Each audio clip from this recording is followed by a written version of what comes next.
నమస్కారం డాక్టర్ ప్రదీప్ జోషి గారు. నమస్తే అండి. గతంలో మీరు నేను కలిసి నీరు యొక్క గొప్పతనం గురించి వీడియో చేశాను సార్. చాలా బాగా వచ్చింది అండ్ అందులో సైంటిఫిక్ రీజన్స్ కూడా చాలా బాగా చెప్పారు. మీరు మెడిసినల్ వాల్యూస్ చెప్పారు, చాలా బాగా రిసీవ్ చేసుకున్నారు. మంచి పాజిటివ్ కామెంట్స్ వచ్చాయి, దానికి లైక్స్ వచ్చాయి. నాకు తెలిసి ఆ వీడియో చూసిన తర్వాత మీ మీద గౌరవం పెరిగిన వాళ్ళు చాలామంది ఉన్నారు. ట్రూ, అది కింద నేను కామెంట్స్ కూడా చూశాను. అందులో మీరు వర్షానికి సంబంధించి చెప్పేటప్పుడు పలానా నక్షత్రంలో వర్షం పడితే ఈ విధంగా ఉంటుంది అని ఒక మాట చెప్పారు. సో వచ్చేది వర్షాకాలం, ఏ నక్షత్రంలో వర్షం పడితే మంచిది అంటారు సార్? శ్రీ గురుభ్యో నమః. శ్రీమాత్రే నమః. విద్యుద్ధామ సమప్రభాం మృగపతి స్కందస్థితాం భీషణాం కన్యాభిఃకరవాలకేట విలసదస్తాభిరాసేవితాం హస్తైశ్చక్రగథాసికేట విషికాంశ్చాపం గుణం తర్జనీం బిభ్రాణాం అనలాత్మికాం శశిధరాం దుర్గాం త్రినేత్రాం భజే. శ్రీమాత్రే నమః. మనకి భగవంతుడు సృష్టించాడు మనల్ని. నారు పెట్టినవాడు నీరు పెట్టడా అనేది ఒక సామెత. అవును కదా. అంటే మనల్ని సృష్టించిన భగవంతుడు మనకి పంచభూతాలన్నింటినీ కూడా మనకి సమీకరించాడు. మన శరీరం ఏంటిది? పంచభూతాత్మకమైనటువంటి శరీరం. ఈ పంచభూతాలంటే మోడర్న్ పీపుల్కి అర్థం కాదేమో, మరి భయపడతారు. భూతాలు అంటే దయ్యాలు ఏం కాదు నాయన. పంచభూతాత్మకం అంటే నీరు, నిప్పు, వాయువు, గాలి, శబ్దము, స్పేస్తో కూడుకున్నటువంటిది ఈ శరీరం. సో ఈ శరీరానికి, పంచభూతాత్మకమైన శరీరానికి పంచభూతాలు చాలా కీలకమైనవి.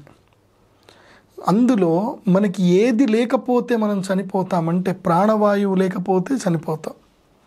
కానీ అదే ప్రాణవాయువుతో కూడుకున్నటువంటి నీరు లేకపోతే కూడా మనం చనిపోతాం. నీరు మనకి చాలా కీలకమైంది. మన శరీరంలో ట్రాన్స్పోర్టేషన్ సిస్టమ్ అంతా కూడా వాటర్ ఎలిమెంట్ తోటే ఉంటుంది. వాటర్ ఎలిమెంట్ లేకపోతే మనం పోయినట్టే. ప్రధానంగా మనిషికి కావాల్సింది నీరే. యోగాలో కొన్ని క్రియలు కూడా చెప్తారు. నువ్వు ఆహారం తినకున్నా, అంటే ఘన పదార్థాలు తినకపోయినా కేవలం ద్రవ పదార్థముతో నీటిని తాగి కూడా నువ్వు బతకొచ్చు. నీటితో కూడా లవణాలు ఏవైతే ఉంటాయి, నీటిలో ఉండేటువంటి ఎంజైమ్స్, ప్రోటీన్స్ తోటి కూడా నువ్వు బతకొచ్చు. నేను చాలామందిని ఎప్పుడైతే కనుక బద్రీనాథ్, ఋషికేశ్ అక్కడ వెళ్ళినప్పుడు కొంతమంది నాగ సాధువుల్ని చూశాను నేను. వాళ్ళు దాదాపు సంవత్సరాల పాటు ఏమీ తినరు. వాళ్ళు కేవలము గంగా నీళ్లు తాగి మాత్రమే యోగా చేస్తూ ఉంటారు. వాళ్ళు వాయుభక్షణము, జలభక్షణం అంతే వాళ్ళు చేసేది. రోజుకి ఎక్కడైనా మంచి ఆకులు, అలములు దొరికితే, పండ్లు దొరికితే ఒక 2-3 పండ్లు తింటారు అంతే. వాళ్ళకి ఆ పండ్లు ఉన్నా లేకున్నా వాళ్ళకేం పర్వాలేదు. వాళ్ళు అలాగే ఉండిపోతారు నాగసాధువులు. ఇవాళ ఏవైనా సరే ఒక గొప్ప కుంభమేళాలు జరిగినప్పుడు నాగసాధువులందరూ ఎక్కడెక్కడి నుంచి వస్తారు. వాళ్ళు ఎక్కడి నుంచి వస్తున్నారు అనేది ఎవ్వరికీ కనబడరు. ఇప్పుడు నాగసాధువులు అక్కడ కొన్ని లక్షల మంది వస్తారు. సాధువులు వచ్చినప్పుడు వాళ్ళు పలా నుంచి వచ్చినట్టుగా ఎవరికైనా కనబడిన దాఖనాలు ఉంటాయంటే ఎవరు ఉండరు. బస్సుల నుంచో, ట్రైన్ నుంచో ఎట్లా రావాలి కదా, కనబడరు. ఎలా వచ్చారో, ఎలా వెళ్ళారో చాలామందికి తెలియదు. లక్షల మందిలో వచ్చిన వాళ్ళకి 10,000 మంది మాత్రమే కెమెరా కంటబడతారు తప్ప మిగతా 90,000 మంది ఎలా వచ్చారో, ఎలా వెళ్ళారో ఇప్పటికీ ఎవరికీ తెలియదు. వాళ్ళంతా కూడా జల విద్యల, స్తంభన విద్యలు కానీ అన్ని విద్యల్లో వాళ్ళు ఉత్తీర్ణులైనటువంటి మహానుభావులు చాలామంది ఉన్నారు. వాళ్ళకి ఈ లోకం పోకటలు ఏమీ పట్టవు. కొంతమంది అంటారు, ఓ అంత గొప్పనైతే కనుక లోకక్షేమం చేయొచ్చు కదా అని కొంతమంది కుహనావాదులు కొన్ని డైలాగులు కొడతారు. వాళ్ళకి లోకము అంటే శివుడే, ఇంకేం లేదు వాళ్ళకి. వాళ్ళ గురించే వాళ్ళు పట్టించుకోరు. లోకం గురించి ఎందుకు పట్టించుకుంటారంటే ఏం పట్టించుకోరు. అంతటి గొప్ప వాళ్ళు ఉంటారు. ఎందుకోసం ఇది చెప్తున్నాను అంటే నీటికి అంత గొప్ప శక్తి ఉంది. ఇవాళ మీరు సముద్రం ఎందుకు ఇంత పెద్ద ఉంది? నాకు ఒక సందేహం వచ్చిండే. నాకే సందేహం వచ్చినా సరే నేను గొప్పగా వెళ్ళి ఎవరిని అడగను. నాకు ఏదైనా సందేహం వస్తే అమ్మవారిని అడుగుతాను. నేను ధ్యానంలో కూర్చున్నప్పుడు నాకు ఏదైనా సందేహం వస్తే అమ్మవారిని అడుగుతాను. నాకు ఏదో ఒక రూపంలో ఒక ఒక ఒక గురువుని ఇప్పిస్తుందో, లేకపోతే అమ్మవారు ఒక వ్యక్తిని పరిచయం చేపిస్తుందో, ఏదో ఒక రూపంలో నాకు సమాధానం వచ్చేస్తుంది అమ్మవారి ద్వారా. నేను అనుకున్నాను, అమ్మా ఇంత మహా జగత్ సృష్టికర్తవు నువ్వు, నీ సృష్టిలో అసలు వికారం అనేది లేదు, తప్పులు అనేటివి ఉండవు, అసలు తప్పే చెయ్యని తల్లివి నువ్వు. అలాంటిది ఈ ప్రపంచంలో కమ్మటి మంచి నీళ్ళేమో నదులుగానో చెరువులుగానో చిన్న చిన్నగా ఇచ్చావు. అవి కూడా మానవాళికి అందరికి కూడా పెద్దగా అందకుండా అక్కడక్కడ దూరాలుగా పెట్టావు. కానీ ఈ ప్రపంచమంతా ఎక్కువగా భూమి ఉందా, నీరు ఎక్కువ ఉందా అని అంటే నీరే ఎక్కువగా ఉంది. కానీ ఆ నీరంతా కూడా తాగడానికి పనికిరానిగా నీరుంది. సముద్రంలో ఉండే జలం మొత్తం ఉప్పు నీరు. ఏందమ్మా నీ సృష్టి అని నేను ప్రశ్న వేస్తే, నాకు పోయిన సంవత్సరము ఏప్రిల్ 28, 2019 రోజున అమ్మవారి సమాధానం ఇచ్చింది. నేను మన గోవా నుంచి ముంబైకి క్రూజ్లో వెళ్ళా, షిప్లో వెళ్ళా. నాకు అప్పటి వరకు నేను సముద్రం మీద ఎప్పుడు ట్రావెల్ చేయలేదు. సముద్రం మీద ట్రావెల్ చేసినప్పుడు నాకు ఇదే సందేహం వచ్చినప్పుడు అక్కడ ఓషనోగ్రఫీకి సంబంధించిన ఒక అబ్బాయితో మేము కూర్చొని మాట్లాడుతున్నప్పుడు ఈ డిస్కషన్ వచ్చింది. అప్పుడు నేను తూచాగా అన్నాను, ఆ అబ్బాయి కూడా అదే సమాధానం చెప్పాడు. ఏంటంటే కనుక మన యొక్క పూర్తి భూమండలానికి మనకి ఎట్లాగైతే లంగ్స్ ఎలాగైతే కనుక ఆక్సిజన్ డీఆక్సిజనేట్ చేయడానికి లంగ్స్ ఎలా ఉపయోగపడతాయో, అలా ఈ భూమండలంలో ఉండేటువంటి సమస్తమైనటువంటి కార్బన్ డైఆక్సైడ్ని ఆక్సిజనేటెడ్ చేసి అందులోపల అద్భుతమైన శక్తుల్ని ప్రసాదించేది సముద్రమే. అసలు సముద్రమే లేకపోతే మన మానవ మనుగడే లేదు, ప్రాణమే లేదు. సముద్రం లేకపోతే ప్రాణం లేదు. సూర్యుడు సముద్రంలో ఉన్న జలాల్ని స్వీకరిస్తాడు. సముద్రంలో ఉన్న జలాల్ని స్వీకరించి మేఘాలుగా మార్చి, ఆ తర్వాత ఆ మేఘాలు వర్షించి మనకి ఔషధ జలాలు వస్తున్నాయి. వర్షం అంటే మామూలు కాదు, ఉత్తి నీళ్లు కాదు. వర్షం అంటే మానవులకు అమృతము జల్లది, అమృతము అంటారు. అందుకోసమే ఆయుర్వేదంలో వర్షానికి చాలా విలువ. ఆయుర్వేద శాస్త్ర ప్రకారం ఏంటంటే, ఆయుర్వేద నిష్ణాతులు వర్షాకాలంలో నీటిని ఒడిసి పట్టేవాళ్ళు. ఏ నక్షత్రంలో వచ్చింది అని చెప్పి నీటిని ఒడిసిపట్టి కుండల్లో దాచిపెట్టి, ఆ నీటికి పైన ఈ నక్షత్రం రోజున ఈ కుండలి ఈ గ్రహస్థితిలో నీళ్లు పడ్డాయి అని చెప్పి కుండలి వేసి పెట్టుకునేవాళ్ళు. అట్లా అడకములమునని చెప్పేసని కొన్ని వేల కుండలు తయారు చేయించుకొని, ఒక్కొక్క కుండ దాదాపుగా 1000 లీటర్లు పట్టే కుండలు. అలాంటి 1000 లీటర్లు పట్టేటువంటి నీటిలో ఆ నీటిని దాపెట్టేవాళ్ళు ఋషులు. దాపెట్టి ఒక ఆరోగ్య సమస్య ఉన్న వ్యక్తి ఎవరైనా వెళితే వాడికి పలానా ఈ గ్రహస్థితిలో, పలానా ఈ రాశిలో, ఈ నక్షత్రములో సూర్యుడు ఉండగా పుట్టిన అని ఒక కోడ్స్ ఇస్తారు వాటికి. ఆ కుండలో నుంచి నీళ్లు తీసుకొచ్చి వీడికి తాగించి వీడికి ఔషధం తయారు చేస్తని అడిగేవాళ్ళు. ఇప్పుడు మామూలుగా ఎవరైతే కనుక నేచురల్ గురించి, నేచర్ గురించి తెలిసిన వాళ్ళకి కనుక మీరు వెళితే మామూలుగా ఇట్స్ న్యాచురల్ వాటర్, అన్నిటి నీళ్ళే అని అంటారు. ఏ నక్షత్రానికి ఆ నక్షత్రానికి పడినటువంటి, సూర్యుడు ఉండేటువంటి నక్షత్రం, సూర్యుడు చంద్రుడు ఇద్దరు కూడా ఆకాశంలో పడే నక్షత్రాల యొక్క ఆ నక్షత్రంలో పడిన నీటికి ఉండే జలతత్వం వేరు. పౌర్ణమి రోజు పడినటువంటి వర్షానికి ఉండే శక్తి వేరు. తర్వాత ముఖ్యంగా ఈ యొక్క అశ్విని నక్షత్రంలో వర్షం పడింది అనుకోండి, అశ్విని నక్షత్రంలో సాధారణంగా వర్షం పడదు. ఓకే. సూర్యుడు అశ్విని నక్షత్రంలో మోస్ట్లీ వర్షాలు పడవు. పడింది అంటే అర్థం ఏంటంటే, ఈ భూమిలో రోగాలు ఎక్కువగా ఉన్నాయి, ఈ మీ రోగనాశనం కోసం అని చెప్పి నేను ఇస్తున్నాను చెప్పి సూర్యుడు మనకి నీళ్ళు ఇస్తాడు. ఇప్పుడు ఈ పాండమిక్ ఇష్యూ స్టార్ట్ అయిన తర్వాత అశ్విని నక్షత్రంలో వర్షం పడింది. ఏప్రిల్ 14వ తారీఖు నుండి ఏప్రిల్ 24వ తారీఖు వరకు సూర్యుడు అశ్విని నక్షత్రంలో ఉంటాడు. ఏప్రిల్ 14 నుంచి ఏప్రిల్ 24 వరకు అశ్విని నక్షత్రంలో ఉంటాడు. సూర్యుడు అశ్విని నక్షత్రంలో పడ్డ నీటిని దాపెట్టుకొని నీళ్లు తాగాలి. కానీ ఆ టైం దాటిపోయింది, అశ్విని నక్షత్రం అయిపోయింది. మోస్ట్లీ భరణి నక్షత్రంలో సూర్యుడి యొక్క నీళ్లు పడవు. భరణి నక్షత్రంలో సూర్యుడి యొక్క నీళ్లు పడి ఎవరైతే కనుక తాగుతారో వాళ్ళకి ముఖ్యంగా ఈ యొక్క క్రానిక్ డిసీజ్లు ఉంటాయి, క్యాన్సర్ లాంటివి క్రానిక్ డిసీజ్లు ఉంటాయి. భరణి నక్షత్రము యమధర్మరాజుకు సంబంధించిన నక్షత్రం. ఆ భరణి నక్షత్రంలో పడినటువంటి నీటిని దాపెట్టుకొని ఎవరైతే కనుక ఆ నీటిని తాగుతారో క్రానిక్ డిసీజ్లు తగ్గిపోతాయి వాళ్ళకి. తరువాత కృత్తికా నక్షత్రం ఉంటుంది. కృత్తికా నక్షత్రంలో సూర్యుడు ఉన్నప్పుడు ఎప్పుడైతే కనుక వర్షం పడుతుందో ఆ కృత్తికా నక్షత్రంలో నీటిని దాపెట్టుకొని ఆ నీటిని ఫిల్టరైజ్ చేసుకొని తాగితే కనుక శరీరంలో పిత్త క్లేశములు అని ఉంటాయి. ఎందుకోసమంటే కృత్తికా నక్షత్రం అనేది అగ్ని నక్షత్రం.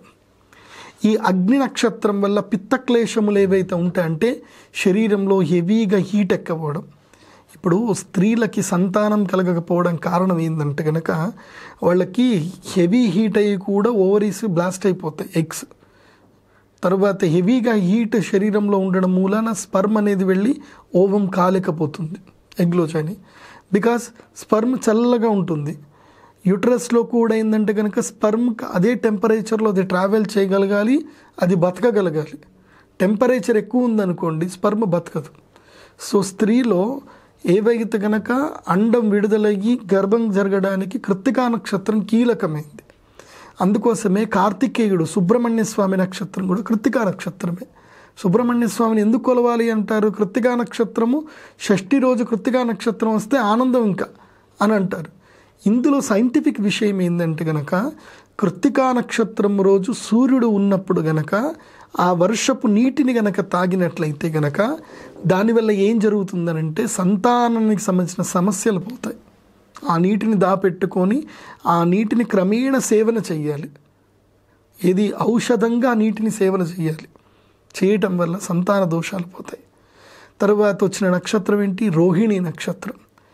కృత్తికా నక్షత్రము స్త్రీలకి సంతాన వ్యాధి నివారణకైతే గనక రోహిణి నక్షత్రంలో పడినటువంటి నీరు పురుషులకు సంతానోత్పత్తి కీలకం. ఎందుకోసం అంటే రోహిణి నక్షత్రం ప్రాజాపత్య నక్షత్రం, బ్రహ్మ నక్షత్రం. సృష్టికి మూలం ఎవడవుతాడు అంటే పురుషుడే మూలం అవుతాడు, బీజం. కాబట్టి పురుషులకి రోహిణి నక్షత్రం రోజున సూర్యుడు ఉన్నప్పుడు పడినటువంటి నీటిని ఒడిసిపట్టి తాగినట్లయితే సంతాన ఉత్పత్తికి కానివ్వండి, తర్వాత ప్రాజాపత్యం రిలేటెడ్ కానివ్వండి మంచిది. అండ్ ఎవరికైతే అనారోగ్య సమస్యలు ఉన్న వాళ్ళు కూడా తాగడం వల్ల ఏం జరుగుతుందంటే స్టెమ్ సెల్ అంటే క్రానిక్ డిసీజ్లు ఉన్న రోహిణి నక్షత్రం వారికి కూడా మంచిది. అంటే ఏవైతే వ్యాధి నిరోధక శక్తి లేనటువంటి వాళ్ళకి స్టెమ్ సెల్స్ ఇంప్రూవ్ అవుతాయి రోహిణి నక్షత్రం వల్ల. ఆ తర్వాత వచ్చేది మృగశిర నక్షత్రం. మృగశిర కార్తె అని అంటారు. మృగశిర కార్తె వల్ల ఏం జరుగుతుందనంటే ఆ మృగశిర నక్షత్రంలో పడినటువంటి చినుకులతో నారు వేయాలి, పంటలు పండించాలి. మృగశిర కార్తెలోనే పంటలు వెయ్యాలి అని అంటారు.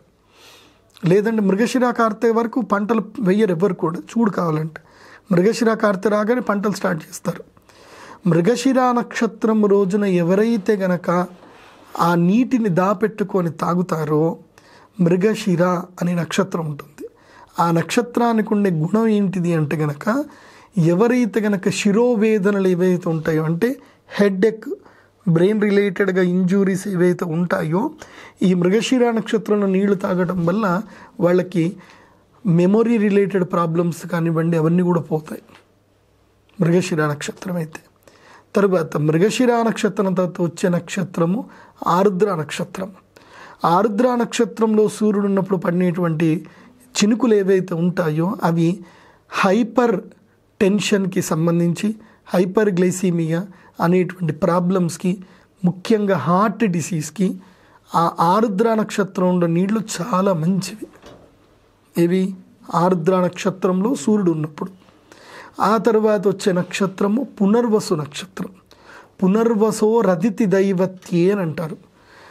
దేవతలకు తల్లి అయినటువంటి అదితిదేవి యొక్క నక్షత్రం అది పునర్వసు నక్షత్రం. పునర్వసు నక్షత్రంలో సూర్యుడు ఉన్నప్పుడు గనక ఆ నీటిని గనక సేవిస్తే గనక అద్భుతమైనటువంటి మెమొరీ పవర్ పెరుగుతుంది, శక్తులు కూడా వస్తాయి, దివ్యమైనటువంటి అతీత శక్తులు కూడా వస్తాయని చెప్తారు. పునర్వసు నక్షత్రంలో సూర్యుడు ఉన్నప్పుడు దేవతా ఉపాసన చేయటం వలన, దైవీయ ఉపాసన చేయటం వల్ల సూర్యుడు మిత్ర అవుతాడనమాట. మిత్ర తత్వంలో అవుతాడు అంటే సూర్యుడు ఫ్రెండ్ అయిపోతాడు, నేచర్ నీకు ఫ్రెండ్ అవుతుంది. కాబట్టి ఇంద్రజాల మహేంద్రజాల శక్తులు నేర్చుకునేటువంటి వాళ్ళు పునర్వసు నక్షత్రంలో ఉన్నటువంటి నీటిని ఉపాసన చేసేవాళ్ళు. అంటే మంత్రశక్తికి పునర్వసు నక్షత్రం చాలా గొప్పది, మానవాతీత శక్తులు పొందాలి అన్నట్టు. తర్వాత పుష్యమి నక్షత్రం అనేది వస్తుంది. ఈ పుష్యమి నక్షత్రం ఎందుకోసం అంటే ముఖ్యంగా ధాతు రసాయనాలకు ఏవైతే కనుక కొన్ని ఔషధాలు తయారు చేయడానికి పుష్యమి నక్షత్రము తప్పకుండా దాపెట్టుకుంటారు. పుష్యమి నక్షత్రం నీటిని మోస్ట్లీ ఆయుర్వేదం వాళ్ళు ఎవ్వరికి ఇవ్వరు. చాలా పెద్ద డిసీజ్ ఉంది, వీడికి కష్టం ఉంది అంటేనే మాత్రం పుష్యమి నక్షత్రం నుంచి నీళ్ళు ఇస్తారు. పుష్యమి తిష్య నక్షత్రం అంటారు, అది ఒకటే నక్షత్రం. ఆ పుష్యమి నక్షత్రంలో నీళ్లు తాగటం వలన ముఖ్యంగా ఈ యొక్క బోన్స్ విరిగిపోయి బోన్ క్యాన్సర్ రావడము, తర్వాత ఇదేమంటారు టీబీ అంటారు. టీబీకి పుష్యమి నక్షత్రం పడిన నీటిని తాగితే అద్భుతంగా అది నయం చేస్తుంది. ఆ తర్వాత పుష్యమి తర్వాత వచ్చిన నక్షత్రం ఆశ్లేష నక్షత్రం. ఆశ్లేష నక్షత్రంలో సూర్యుడు ఉండగా పడినటువంటి నీళ్ళు ఏవైతే ఉన్నాయో ఈ నీళ్లు తాగటం వల్ల ఈ యొక్క శరీరంలో సర్పవాత దోషాలనేవి కూడా ఉంటాయి. అంటే సర్పవాత దోషాలంటే ఎట్లాంటివి అంటే కనుక స్కిన్ ఎలర్జీస్ ఉంటాయి. కొంతమందికి ఊరికే స్కిన్ పొరగా లేచిపోతూ ఉంటుంది వాళ్ళకి, చాలామందికి సోరియాసిస్ అనేటువంటి ప్రాబ్లమ్స్కి, ముఖ్యంగా ఎపిడర్మిక్ ఎండోడర్మిక్ డిసీజ్కి ఇది ఆశ్లేష నక్షత్రంలో పడినటువంటి నీటిని సేవిస్తే ఎండోడర్మిక్ ఎపిడర్మికల్ ప్రాబ్లమ్స్కి ఆశ్లేష నక్షత్రం గొప్పది. తర్వాత ఆశ్లేష తర్వాత వచ్చే నక్షత్రం ఏంది? మఘా నక్షత్రం. మఘా నక్షత్రంలో నీళ్లు ఎవరైతే కనుక తాగుతారో న్యూరోలాజికల్ ప్రాబ్లమ్స్ ఏమైతే ఉంటాయో న్యూరో రిలేటెడ్ సిఎన్ఎస్ కానీ పిఎన్ఎస్ కానీ వాటికి సంబంధించిన సమస్యలు ఉన్నటువంటి వారు మఘా నక్షత్రం నీళ్లు సాగిస్తే చాలా మంచిది. ఇక హస్తా నక్షత్రంలో నీళ్లు ఎవరైతే కనుక తాగుతారో, హస్తా నక్షత్రం అనేది చాలా మంచి గొప్ప నక్షత్రం. సంగీత విద్యలకు కానివ్వండి, సంగీత విద్యకు సంబంధించి, మెమొరీకి సంబంధించి, తర్వాత ఈసోఫేజియస్ సంబంధించినవి, ఈ ఓకల్ కార్ట్కి సంబంధించిన దానికి హస్తా నక్షత్రం చాలా మంచిది. మోస్ట్లీ అన్నిట్లో ఏదో ఒక ఆయుర్వేద క్వాలిటీస్ ఉంటాయి. ఇన్డెప్త్గా నేను ఇంకా చెప్పట్లే, నేను జస్ట్ క్యాజువల్గా చెప్తున్నా. అదేలేనా హస్తా నక్షత్రం. తర్వాత చిత్తా నక్షత్రము. చిత్తా నక్షత్రంలో నీళ్లు కోపోద్రిక్తలను తగ్గిస్తాయి. ఏ మనిషికైతే కనుక విపరీతంగా కోపాలు ఉంటాయో వాళ్ళకి ఈ చిత్తా నక్షత్రం యొక్క నీటి మంచి సుగుణం కలిగిస్తుంది. తర్వాత ఇకపై వచ్చే నక్షత్రం గొప్ప నక్షత్రం స్వాతి నక్షత్రం. స్వాతి నక్షత్రపు యొక్క నీళ్లు తాగినటువంటి వారికి అద్భుతమైన రోగ నిరోధక శక్తి పెరుగుతుంది. అండ్ వన్ మోర్, ఎవరికైతే సైనోవియల్ ఫ్లూయిడ్లో ప్రాబ్లమ్స్ ఉన్నా, తర్వాత బోన్ క్యాన్సర్ ఉన్నా సరే, ఆల్మోస్ట్ మెనీ డిసీజ్కి స్వాతి నక్షత్రం గొప్పది.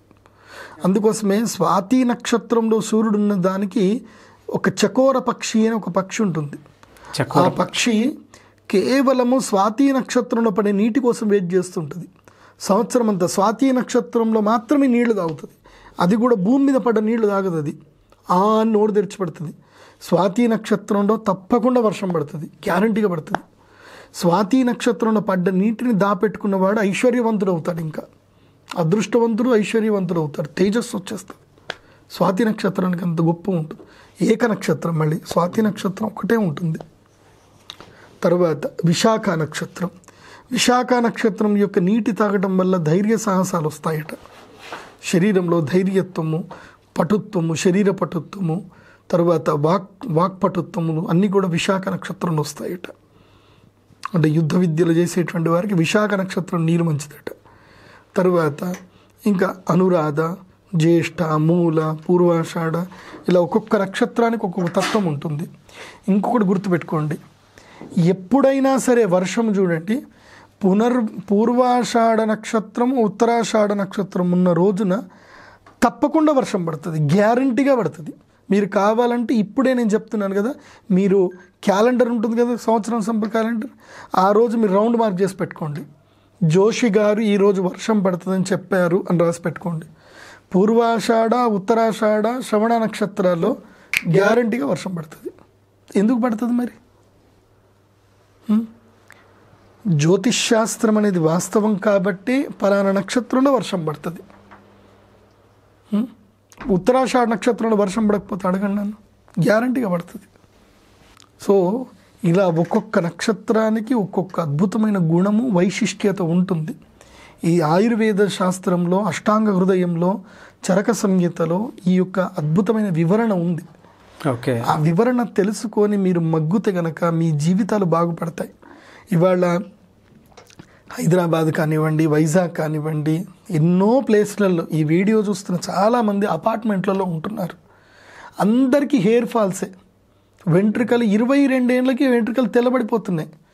పెళ్లి కొడుకు డై వేసుకొని పెళ్లికి వస్తున్నాడు 28 ఏళ్ళకు. 28 ఏళ్ళ పిల్లలకు కూడా తెల్ల వెంట్రుకలు వచ్చేస్తున్నాయి. ఎక్కడ? నీళ్లు సరిగ్గా లేకపోవడం వల్ల ఈ సమస్య వస్తుంది. మీరు నీటిని కాపాడుకున్నట్లయితే దేవుడు మీకు అన్నీ ఇస్తున్నాడు స్వామి, కానీ మనం పట్టించుకోవట్లేదే. అంతెందుకు, మా అపార్ట్మెంట్లోనే కూర్చొని నేను డిస్కస్ చేశాను.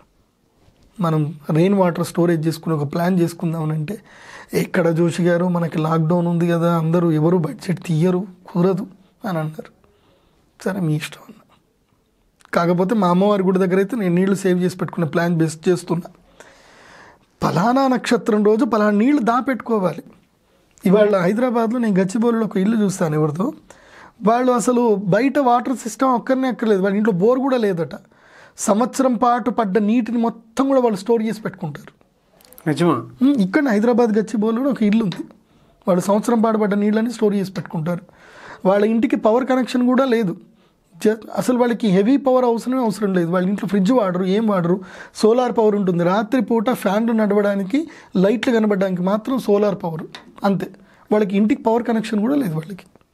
హైదరాబాద్ నడిబొడ్డులో ఉంది ఇల్లు. హైదరాబాద్ నడిబొడ్డులో ఉండి కూడా వాళ్ళకి ఇంట్లో ఎలాంటి హెవీ ఎలక్ట్రానిక్ ఐటమ్స్ అవసరం లేదు అని పెట్టుకోలేదు వాళ్ళు. మంచిగా రుబ్బు రోలు పెట్టి పిండి రుబ్బుకుంటారు, మిక్సీ వాడరు. అసలు నిజంగా నాకు అప్పుడప్పుడు అనిపిస్తుంది, ఇవన్నీ మనకు అవసరమా అని అనిపిస్తుంది. హాయిగా మేము కావాలంటే మనం చక్కగా రుబ్బు రోలు చేసుకుంటాం. అసలు గ్యాస్ అనేది కూడా, నేను హంపి విరూపాక్ష స్వామి వారి దగ్గరికి వెళ్ళాను, ఆయన నాకు చూపించారు. ఆయన గ్యాస్ కనెక్షన్ లేదు కానీ గ్యాస్ వస్తుందట. ఎలా వస్తుందండి అని అడిగితే వెళ్ళి చూపెట్టారు. ఈ తినేటువంటి ఆహార పదార్థాలు, వ్యర్థాలన్నీ కూడా ఒక సింటెక్స్ ట్యాంక్స్లో వేసి దాన్ని కట్ చేసి దాని మీద ఇంకోటి కప్పేశారు సింటెక్స్ ట్యాంక్స్ని. దాన్ని 4-5 సార్లు ఇలా ప్రెస్ చేసేసారు. తర్వాత అదిగో పొయ్యి వస్తుంది చూడు, ఇప్పుడు అగ్గిపెట్టి కాల్చుంటే కాలుస్తే గ్యాస్ వచ్చేసింది, గోబర్ గ్యాస్. అసలు నిజంగా చెప్పాలంటే ఈ లాక్డౌన్ టైంలో అందరూ కూడా ఒక రియలైజ్ కావాల్సిన అవసరం ఏంటంటే, అసలు ఎవరు మీద ఆధారపడకుండా నీకు నువ్వు ఎలా బతకగలుగుతావు అని నిన్ను నువ్వు పరీక్షించుకునే సమయం ఇది. అవును. అసలు ఎవరిని అడగొద్దు. నా ఇంట్లో నేనే పొలం, నాకు 1 ఎకరం స్థలంలో ఇల్లు ఉంటే ఓ మూలకు ఒక చిన్న ఇల్లు, పంట పండించుకున్నానా, సోలార్ పవర్ పెట్టుకున్నాను. ఇప్పుడు నా టెక్నాలజీ వచ్చింది కాబట్టి సోలార్ పవర్ పెట్టుకున్నాం, ఓ 2 పాడావులు పెంచుకుంటున్నాం. ఇంకేం కావాలి చెప్పు? ఇంకేం అవసరం ఉంది చెప్పు? సో మళ్ళీ సనాతన ధర్మానికి రావాలి, విజ్ఞానము, సనాతన విద్యలు నేర్చుకోవాలి, దిక్కుమాలిన మెకాల ఎడ్యుకేషన్ సిస్టమ్ మానేయాలి. మనము భారతీయులము, మనము ఋషి పరంపర, మనము ఋషి సంతానము అని మనము రియలైజ్ కావాలి. అలా రియలైజ్ అయ్యి అపార్ట్మెంట్లో ఉండేటువంటి వాళ్ళందరికీ నేను ఇచ్చే బెస్ట్ అడ్వైజ్ తీసుకోండి, లేకుంటే లేదు, మీ ఇష్టం.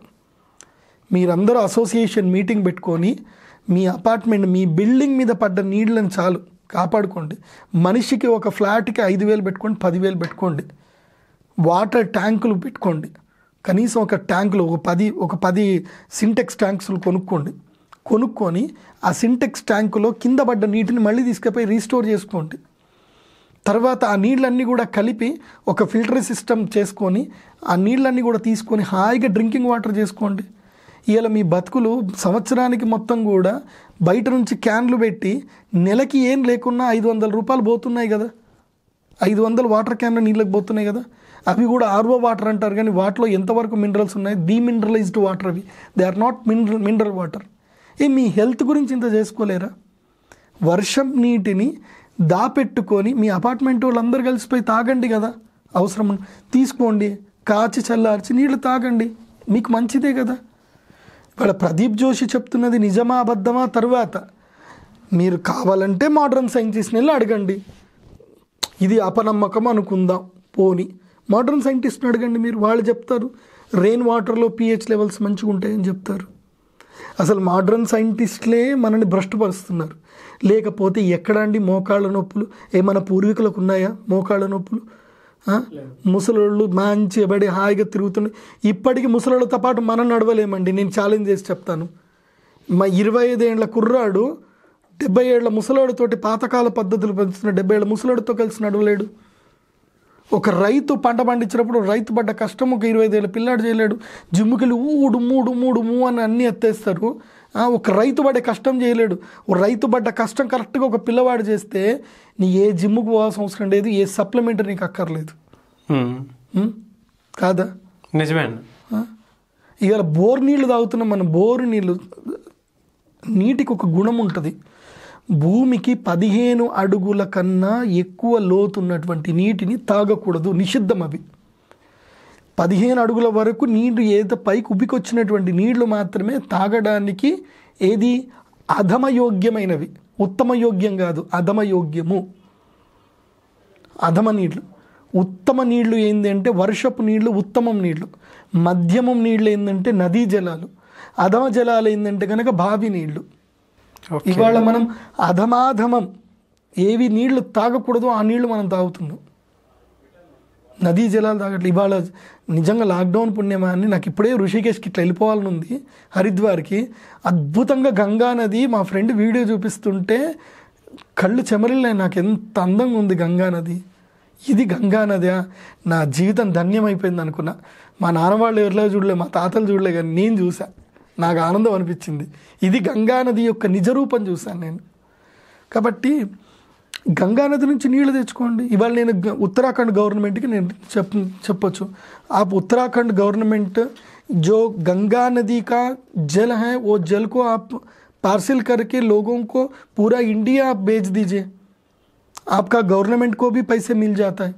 गंगा नदी को ऐसे चुपचाप मत छोड़िए, सब लोगों को पीने के लिए दीजिए. हम खरीद लेते, आंध्रा से खरीद लेते, पूरी इंडिया से खरीद लेते गंगा जल पार्सल करके बेच दीजिए, बहुत पैसा कमा सकते. గంగా నదితో అంత గొప్ప శక్తి ఉంది. నదీ జలాలే మనం పట్టించుకోవట్లే. అదేనండి. సో ఇది వర్షపు నీటికి సంబంధించి. నచ్చితే తీసుకోండి, నచ్చకపోతే వదిలేయండి. తీసుకుంటా సార్ ఖచ్చితంగా. థ్యాంక్ యూ అండి. Thank you so much Pradeep Joshi గారు.